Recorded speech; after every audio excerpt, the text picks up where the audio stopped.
So we start with our answer writing discussion. First 3 marker what we have is Renaissance. ठीक है, Renaissance में सबने definitions लिखी जरूर, लेकिन सबने विविध definitions लिखी है. So we should have a standard definition. That standard definition is cultural, intellectual, and social revolution. Even you can add political term or even there. Each cultural, social, intellectual, political revolution during 13th to 17th century in Europe. ठीक है, which started in Italy. ठीक है, and led to the formation of new world on the basis of old world. मतलब old European civilization, old Roman civilization की ताकत के ऊपर बन करके एक नया सिविलाइजेशन, मॉडर्न नेचर सिविलाइजेशन तैयार हुआ. और ये कैसा रिवॉल्यूशन था? कल्चरल भी था, ठीक है, लिटरेरी रिवॉल्यूशन भी था, इंटेलेक्चुअल रिवॉल्यूशन भी था, पॉलिटिकल रिवॉल्यूशन भी था, सोशल रिवॉल्यूशन भी था. हर तरह के चेंज आए. रिवॉल्यूशन का मतलब होता है कुछ भी अमूलचूल परिवर्तन होना किसी भी चीज में, भले सोसाइटी में हो रहा हो या राजनीति में हो रहा हो. ठीक है, एकदम से अगर कुछ चेंज आता है, बहुत तेजी से, बहुत समय से कोई प्रथा चल रही है और एकदम से चेंज आता है, दैट मींस रिवॉल्यूशन. तो यहाँ पर तो हर चीज में लगभग चेंज देखने को मिला. तो ये हमारा सबसे पहला पॉइंट होगा.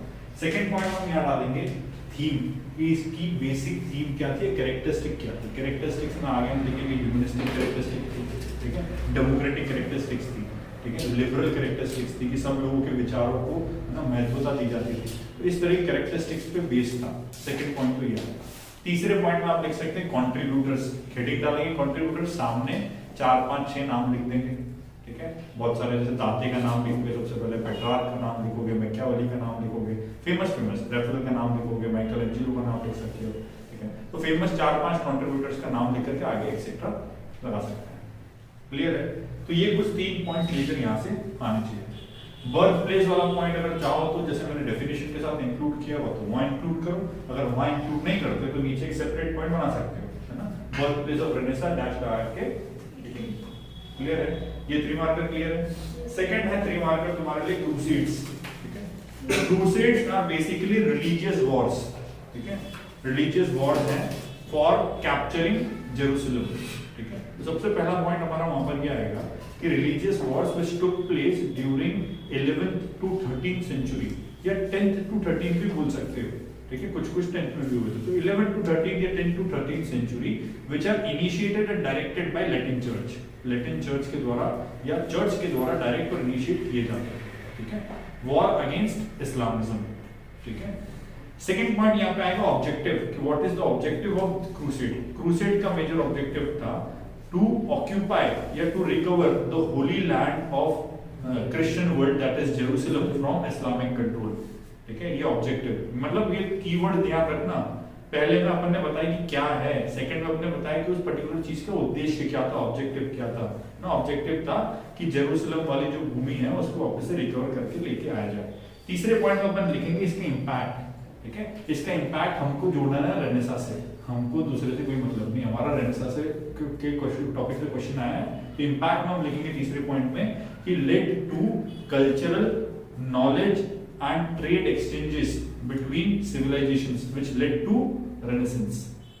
क्लियर है? समझ में आया रेनेसां से कैसे जुड़ता है कि इसकी क्रूसेड्स की वजह से जब वॉर लड़ने जाते थे तो ट्रेड भी होता था, कल्चरल एक्सचेंज भी होने लगे इधर से उधर. ठीक है, उसके बाद में नॉलेज एक्सचेंज भी इधर से उधर होने लगा. तो that led the foundation of renaissance. ठीक है, 3 पॉइंट समझ में आ रहे हैं. नेक्स्ट है बिल ऑफ राइट्स. ठीक है, तो bill of rights is basically a document issued after revolution of England in 1689 by William and Mary. ठीक है, by joint monarchy of William and Mary.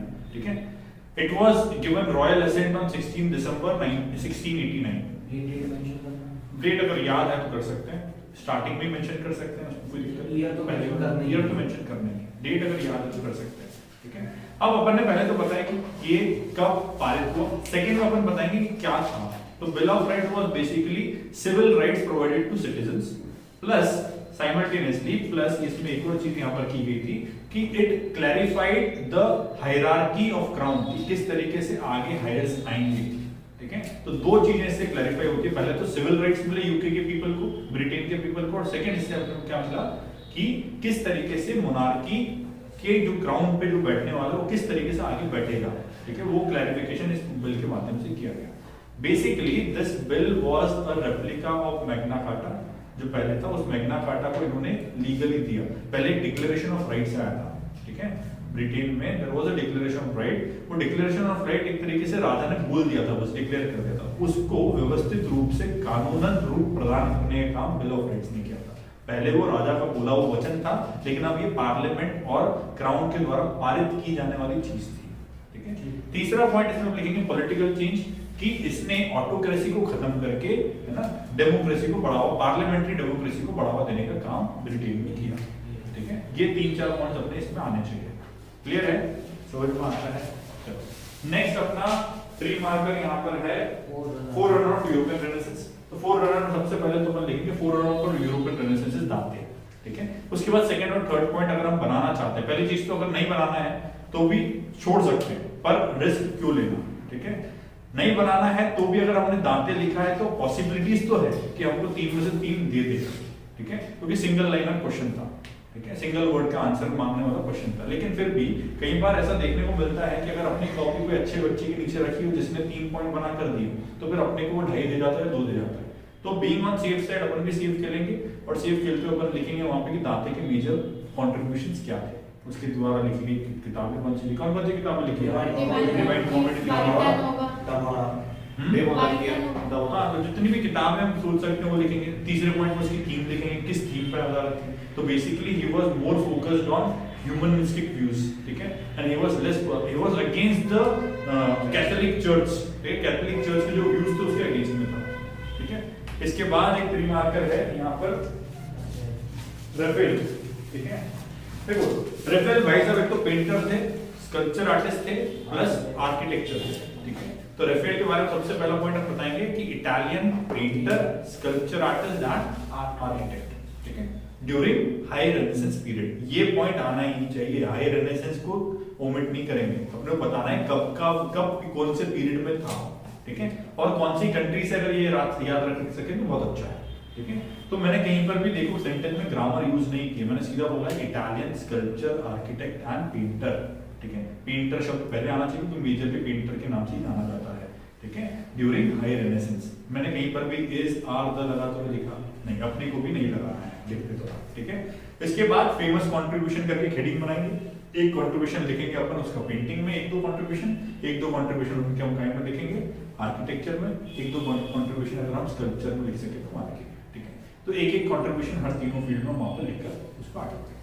तीसरा पॉइंट अगर हम बनाना चाहें यहाँ पर भी, जैसे अपन ने कंट्रीब्यूशन के समय पर 3 में डिवाइड कर दिया, ऊपर एक पॉइंट दे दिया, ठीक है, फिर भी अगर अपन तीसरा पॉइंट और खोजने की कोशिश करें तो तीसरे पॉइंट पर भी हम ये फोकस कर सकते हैं कि इसका इंपैक्ट, इन्फ्लुएंस किस तरफ पड़ा, ठीक है। राफेल की पेंटिंग्स का इन्फ्लुएंस किस तरीके से पड़ा। राफेल को, है ना, पोर्ट्रेट के लिए स्पेशलिस्ट माना जाता था, तो he was also known as renaissance portrait, ठीक है, पोर्ट्रेटिस्ट माना जाता था, उसको सबसे अच्छे पोर्ट्रेट बनाते थे, ठीक है, मैडोना और चाइल्ड के बहुत पोर्ट्रेट बनाए, तो इसलिए उनको पोर्ट्रेट के नाम से, मतलब मेजर फेमस वर्क्स में पोर्ट्रेट्स के नाम पे भी उनको फेमसली जाना जाता है, तो वो हम लिख सकते हैं तीसरे पॉइंट पर। हम चाहे तो उनकी थीम के बारे में थोड़ी चर्चा कर सकते हैं, किस थीम्स में उन्होंने काम किया। हम चाहे तो ये भी बता सकते हैं वहां पर कि इनके गुरु कौन थे और इनके डिसाइपल में कौन थे, ठीक है, ये भी हम वहां पर तीसरे पॉइंट में मेंशन कर सकते हैं। 3 या 4 पॉइंट से ज्यादा नहीं लिखना है, 30 वर्ड्स की कैप रखेंगे 3 मार्कर में, इससे ज्यादा नहीं जाएंगे, कैप 30 वर्ड्स। नेक्स्ट है द डिवाइन कॉमेडी, ठीक है। Divine comedy is basically a book written by famous work of Dante, ठीक है। तो पहला पॉइंट तो अपना famous work of collection of poems लिख सकते हैं, collection of poems written by Dante, पहला पॉइंट ये है। सेकंड पॉइंट में अपने को वहां पर देना है कि डिवाइन कॉमेडी के अंदर क्या होता है ना, it is an imagination of journey from hell to heaven, ठीक है। इस तरीके से अपन उसमें लिखेंगे हेल से हेवन के बीच की जो जर्नी है उसको इमेजिनरी रूप से आपको बताया, या फिर आफ्टर लाइफ के बारे में इमेजिनरी जर्नी की, हाउ, है ना, after the death of the human, किस तरीके से वो यहाँ से कहाँ जाता है, कहाँ पर जाता है। 3 हिस्सों में इसको डिवाइड किया बेसिकली उसमें, है ना। पहला हिस्सा तो ये है कि यहाँ से क्रिश्चियन वर्ड्स में एक स्टेज है, मिडिल स्टेज, जहाँ से मतलब उसके बाद वो वहां स्टेज पे रहने के बाद वो जो है हेल या हेवन जाते हैं, ठीक है। तो पृथ्वी से उठने के बाद वो स्टेज तक जाने में क्या कैसी जर्नी है, वो स्टेज से लेकर के हेल में क्या जर्नी है, हेल से हेवन में क्या जर्नी है, इस तरह की पूरी जर्नी को उन्होंने कॉमेडी की फॉर्म में रिप्रेजेंट किया है, इमेजिनरी, ठीक है, with resembles the medieval times church की जो फिलॉसफी थी उससे, ठीक है, और उसके क्रिटिक करने के लिए उसको कॉमेडी बनाया है, ठीक है, कि मिडाइवल टाइम में जिस तरीके से चर्च पोर्ट्रे करती थी उसको रिजेबल करता है वो पूरा की पूरा जो उनका पोयम है, और उसको कॉमेडी के फॉर्म में बताया ताकि चर्च को क्रिटिक किया जा सके। डायरेक्ट तो कर नहीं सकते थे, इसलिए कॉमेडी के फॉर्म में उन्होंने किया। ठीक है, इसके बाद में अपन आखिरी पॉइंट लिख सकते हैं, दाते was also known as forerunner of European Renaissance. Other works भी लिख सकते हैं कि other works, other famous work dash लगा देंगे, ये भी क्लियर। थीम लिख सकते हैं किताब की अगर चाहें तो क्या थीम पर है। ठीक है, इन्फ्लुएंस लिख सकते हैं अगर तीसरे पॉइंट पे जाएं तो कि इस्लामिक फिलॉसफी के इन्फ्लुएंस के कारण ये किताब लिखी हुई है, क्योंकि इस्लामिक फिलॉसफी में सेम वो मिडिल स्टेज मिलती है ना, तो इस्लामिक इन्फ्लुएंस की वजह से भी ये किताबें प्रेरित हैं। तो अपने को जो पॉइंट इजी लगे वो तीसरा पॉइंट अपने को बनाना है। तीनों पॉइंट जो मैंने बताया लगभग सिमिलर है, यूज किए जा सकते हैं।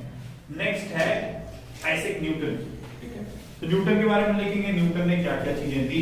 ठीक है, प्रिंसिपिया करके किताब लिखी, उन्होंने लॉज ऑफ मोशन दिए, ग्रेविटेशन का लॉ दिया, यूनिवर्सल लॉ ऑफ ग्रेविटेशन, तो ये भी कंट्रीब्यूशन है। ठीक है, लिखेंगे उसमें कि scientist during renaissance period, famous contribution, तो ये चीजें, फेमस वर्क, कौन सी किताब लिखी, उस किताब लिखेंगे। क्लियर है, ये 3 पॉइंट बन जाएंगे सीधे सीधे। ठीक है, next we have dark ages. ठीक है, तो डार्क एजेस मतलब कि medieval history period in European history, European history का वो काल जहां पर मतलब यूरोपियन हिस्ट्री का मध्यकाल बोल सकते हैं। उसका टाइम फ्रेम अपन लिखेंगे कि एंशिएंट वहां पर मानते हैं अपन 7वीं 8वीं शताब्दी तक, 8वीं शताब्दी के बाद में 14वीं शताब्दी तक लगभग वो एंशिएंट हिस्ट्री मिडिवल हिस्ट्री वहां पर चलती है।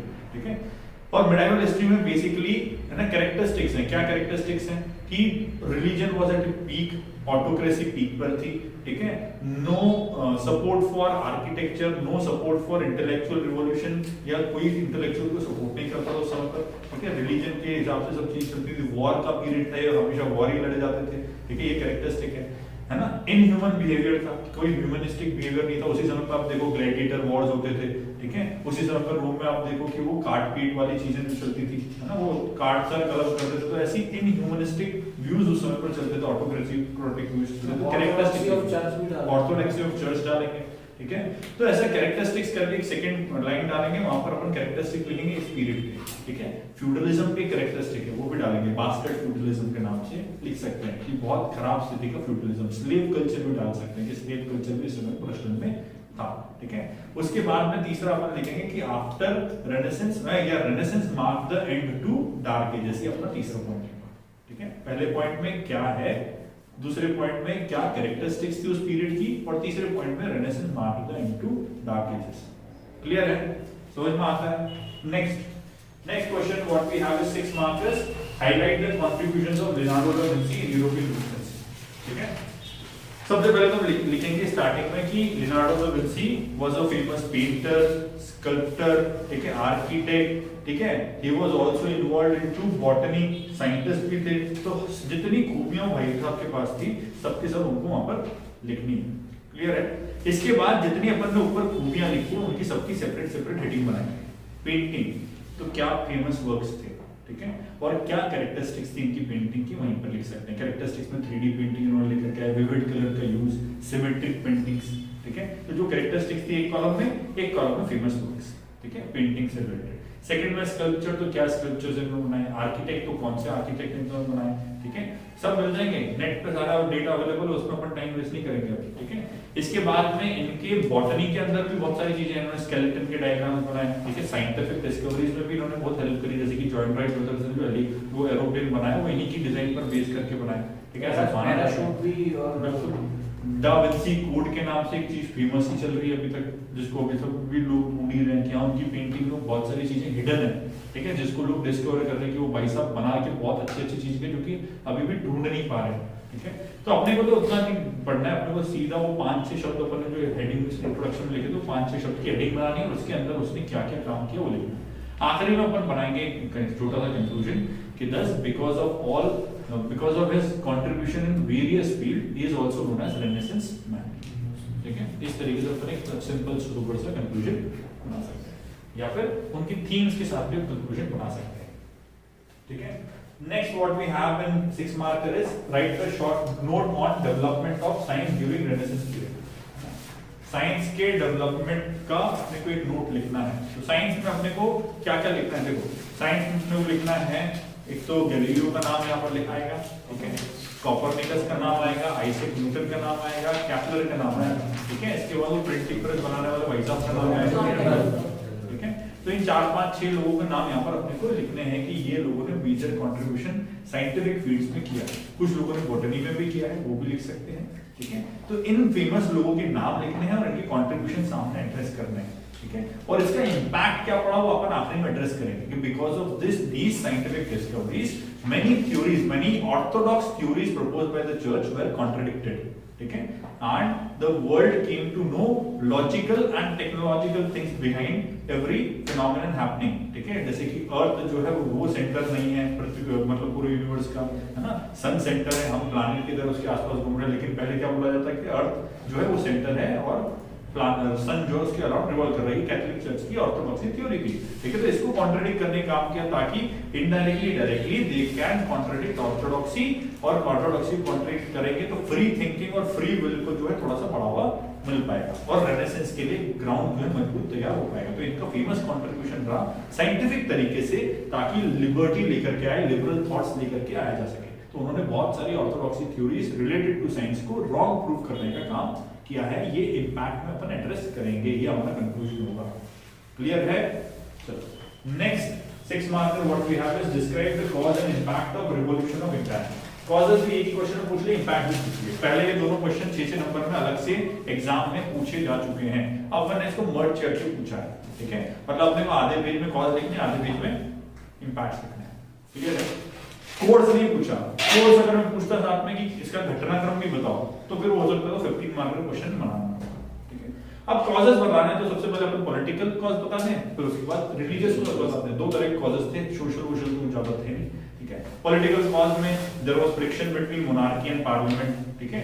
ऑटोक्रेसी ऑफ जेम्स, ठीक है। ये चीजें थी ना वहां पर। इसके अलावा पार्लियामेंट को समन करने के में इरेगुलरिटीज होती थी, ये एक पॉइंट वहां पर लिख सकते हैं कि regular summoning of parliament was not there, एक पॉइंट ये आएगा, ठीक है। इसके बाद में वो टेस्ट एक्ट्स और अफंडा जो था वो अपन एक पॉइंट वहां पर लिख सकते हैं। इसके बाद अपन रिलीजन में आ जाएंगे, ठीक है। रिलीजन में आएंगे तो foreign policy was a failure, James की फॉरेन पॉलिसी फेल हुई, ये भी एक रीजन है, पॉलिटिकल रीजन, ठीक है। इसके बाद अपन आएंगे किस पे, रिलीजियस कॉज पे। तो रिलीजियस में जिस तरीके से उसने एक पर्टिकुलर रिलीजन को प्रमोट करने का काम किया वो अपन देखेंगे, उसके लिए फेवरेबल ना पॉलिसीज बनाते गए कि इस तरीके से उसको पार्लियामेंट में लेकर के आना है, इस तरीके से ब्यूरोक्रेसी में लेकर के आना है, तो वो अपन वहां पर मेंशन कर सकते हैं, ठीक है। इसके अलावा अपन वहां पे मेंशन करेंगे किस तरीके से उसने हायरार्की को मैनिपुलेट करने का काम किया विद रिलीजन के, उसी के रिलीजन का व्यक्ति जो है बाद में नीचे उसके हेयर के तौर पर इलेक्ट होता जाए, मोनार्क के तौर पर इलेक्ट होता जाए। और इसकी वजह से कैथोलिक्स और प्रोटेस्टेंट्स थे, राइट। तो इसकी वजह से एक वर्ग है ना वो वंचित रहे हमेशा अधिकारों से, और एक वर्ग जो है उसको हमेशा अधिकार प्रिविलेज मिलता रहे, है ना। इस तरीके की पॉलिसी उन्होंने रिलीज अपनाई, इस वजह से रिवॉल्यूशन को लेकर आना पड़ा। इंपैक्ट क्या पड़े, इंपैक्ट में अपन लिखेंगे ऑटोक्रेसी खत्म हुई, जॉइंट कॉन्स्टिट्यूशनल मोनार्की एस्टैब्लिश हुई, ये इंपैक्ट है, ठीक है। इसके बाद पार्लियामेंट को मजबूती मिली, ब्रिटेन की पार्लियामेंट को मजबूती मिली, उनके अधिकारों को सुनिश्चित किया गया। बिल ऑफ राइट्स के माध्यम से जनता को सिविल अधिकार मिलना प्रारंभ हुए, राइट। ये सब लिख सकते हैं अपन इंपैक्ट्स में। तो ऐसे 4 से 5 इंपैक्ट अच्छे कीवर्ड्स के साथ, बिल ऑफ राइट्स मेंशन होना चाहिए, ठीक है। जॉइंट कॉन्स्टिट्यूशनल मोनार्की एक शब्द मेंशन होना चाहिए, ठीक है। पार्लियामेंट्री डेमोक्रेसी एक वर्ड मेंशन होना चाहिए वहां पर कि this lead the way to parliamentary democracy, ठीक है। ये चीजें मेंशन होना चाहिए। और एक कॉलम अपन वहां पे बना सकते हैं impact for rest of the world. तो रेस्ट ऑफ द वर्ल्ड को भी इंपैक्ट मिला, क्या कि नई नई पॉलिटिकल डॉक्ट्रिन्स जो कि उन्होंने वहां पर एग्जांपल के तौर पर सेट की, उसको वर्ल्ड ने फॉलो करना चालू किया। फॉर एग्जांपल पार्लियामेंट्री डेमोक्रेसी, ठीक है। फॉर एग्जांपल कॉन्स्टिट्यूशनल मोनार्की, ऐसी बहुत सारी अच्छी अच्छी चीजें जो है वहां से अडॉप्ट करके लोगों ने अपनी अपनी कंट्रीज में अडॉप्ट की। हमने भी अडॉप्ट की पार्लियामेंट्री डेमोक्रेसी वहीं से, ठीक है। तो इस तरीके से हम एक impact for rest of the world लिख सकते हैं, क्लियर है, ठीक है। नेक्स्ट अपन आएंगे, ये तो बंद हो गया। नेक्स्ट क्वेश्चन क्या है, 15 मार्कर है, राइट। क्या 15 मार्कर, आर्ट और आर्किटेक्चर। हाँ, development of art and architecture during art and literature during renaissance period, ठीक है। तो रेनेसांस की डेफिनेशन से अपन स्टार्ट करेंगे, बढ़िया जो अपने डेफिनेशन 3 मार्कर में डिस्कस करी उसी के साथ इंट्रोडक्शन बनाएंगे, है ना। एक हेडिंग डालेंगे डेवलपमेंट इन आर्ट, एक हेडिंग डालेंगे डेवलपमेंट इन लिटरेचर। आर्ट जब डिस्कस करेंगे तो पेंटिंग भी आर्ट है, स्कल्पचर भी आर्ट है, ठीक है। और दूसरे जो आर्ट आप इमेजिन कर सकते हो उनके बारे में भी लिख सकते हैं, ठीक है। उन सब आर्ट्स के बारे में लिखेंगे। पेंटिंग के बारे में सारे जितने कंट्रीब्यूटर्स थे या तो कंट्रीब्यूशन के हिसाब से लाइन बाय लाइन लिखें, ठीक है। स्कल्पचर तो कंट्रीब्यूटर जितने उनके लाइन बाय लाइन बनाते जाएं। एक टेबल बना सकते हैं, ठीक है। टेबल में क्या कर सकते हैं कि डेवलपमेंट इन आर्ट, उसके नीचे एक हेडिंग डाली पेंटिंग, फिर टेबल स्टार्ट होगी, पेंटिंग के बाद टेबल स्टार्ट होगी, तो एक कॉलम में अपन फेमस कंट्रीब्यूटर्स के नाम लिखेंगे और उसके सामने उनका कंट्रीब्यूशन लिखेंगे, ठीक है, क्या क्या उन्होंने बताया। जैसे कि लियोनार्डो दा विंसी है तो उसने क्या कंट्रीब्यूशन दिया पेंटिंग में, राफेल है तो उसने क्या कंट्रीब्यूशन दिया पेंटिंग में, ठीक है। उसके बाद नीचे हेडिंग डाल करके अपन उसकी थीम लिखेंगे पेंटिंग खत्म करने के पहले कि पेंटिंग की थीम इस तरीके से हुई और इसने इस तरीके से रेनेसां को इन्फ्लुएंस किया। सेकंड स्कल्पचर, तो स्कल्पचर में अपन लिखेंगे माइकल एंजेलो का नाम लिख सकते हैं, राफेल का नाम लिख सकते हैं ना, स्कल्पचर आर्टिस्ट में डॉन्टेलो का नाम लिख सकते हैं, ठीक है। तो ये कुछ अच्छे स्कल्पचर आर्टिस्ट हैं, इनके नाम अपन वहां पर लिखेंगे, है ना। इनके नाम लिखने के बाद में इनके सामने इनके मेजर स्कल्पचर जो इन्होंने बनाए, स्कल्पचर मतलब मूर्ति कला के जो मूर्तियां इन्होंने बनाई वो मूर्तियां अपन इसके सामने लिखेंगे। क्लियर है। आखिरी में वापस से इंपैक्ट की एक लाइन लिखेंगे कि ये स्कल्पचर्स किस थीम पर बेस्ड थे और इसका क्या इंफ्लुएंस रेनेसां में पड़ा। क्लियर है। ह्यूमनिस्टिक अप्रोच तो सब नहीं आएगा, वो तो कॉमन है, ठीक है। और क्या क्या थे उसके और अलावा और क्या क्या अपन सोच सकते हैं थीम में, वो लिखने की कोशिश वहां पे करेंगे। सेकंड हेडिंग अपने की डेवलपमेंट एंड लिटरेचर। लिटरेचर में अगर अपन चाहें तो फेमस कंट्रीब्यूटर के हिसाब से टेबल बना सकते हैं, जैसे अभी अपन ने उधर बनाई या अपन ने इधर ऐसा तरीका अपना लिया तो उधर अपन थोड़ा सा अलग तरीका अपना लें, लैंग्वेज वाइज कर लें कि इंग्लिश लिटरेचर में क्या, स्पेनिश लिटरेचर में क्या, इटालियन लैंग्वेज में क्या, फ्रेंच लैंग्वेज में क्या। अगर हमको इस लैंग्वेज वाइज कंट्रीब्यूटर्स के नाम याद हैं तो, अगर हमको लैंग्वेज वाइज याद नहीं है, हमको खाली सिर्फ कंट्रीब्यूटर्स के नाम याद है, तो वापस से वही टर्रा अपनाएंगे, अपने एक कॉलम बनाया, कॉलम में शेक्सपियर लिख दिया, ठीक है, दांते का नाम लिख दिया, ठीक है, जितने भी अपन सोच सकते हैं सबका नाम लिख दिया, उसके सामने उनकी किताब लिख दी। क्लियर है। और उनकी थीम लिख दी आखिर में कि ये थीम पे थे इस तरीके से, या फिर एक थीम का अलग कॉलम उसी साथ में बना लो कि हाँ ये पर्टिकुलर किताब इस थीम पे थी, ये पर्टिकुलर किताब इस थीम पे थी, जितने उनके अपन लिख पाए नहीं लिख पाए। तो लगभग ये 2.5 से 3 पेज का कार्यक्रम है जो कि अपने 15 मार्क्स को सफाइस करता है। मस्त आखिर में अच्छे कीवर्ड्स के साथ कंक्लूजन बनाएंगे कि जितने भी आर्ट एंड आर्किटेक्चर या आर्ट के अंदर में और जितने भी लिटरेचर के अंदर में कंट्रीब्यूशन हुए, इन्होंने लोगों को लिबरल माइंडसेट प्रदान करने की कोशिश करी, ह्यूमनिस्टिक व्यू प्रदान करने की कोशिश करी। अब अभी आपको लग रहा होगा कि यार बार-बार सारे ह्यूमनिस्टिक, लिबरल, फ्री विल ये सब चीजें वर्ड इस्तेमाल कर रहे हैं, वो बार-बार इसलिए हो रहे हैं क्वेश्चन उसी से टॉपिक के हैं। एग्जाम में सेम क्वेश्चन इतनी बार नहीं आएगा ना, एक ही क्वेश्चन आएगा या 2 क्वेश्चन आएंगे ज्यादा से ज्यादा, ठीक है, हर बार इतना नहीं आता है इससे, ठीक है। 2 क्वेश्चन आएंगे तो ये कीवर्ड्स हम यूज वहां पर कर पाएंगे, तभी से रिपीटेशन नहीं होगा। यहाँ तक क्लियर है। और कुछ तकलीफ कंटेंट में अभी जितना समझ में आया उसमें भी तकलीफ क्लियर है। स्ट्रक्चर क्लियर राइटिंग का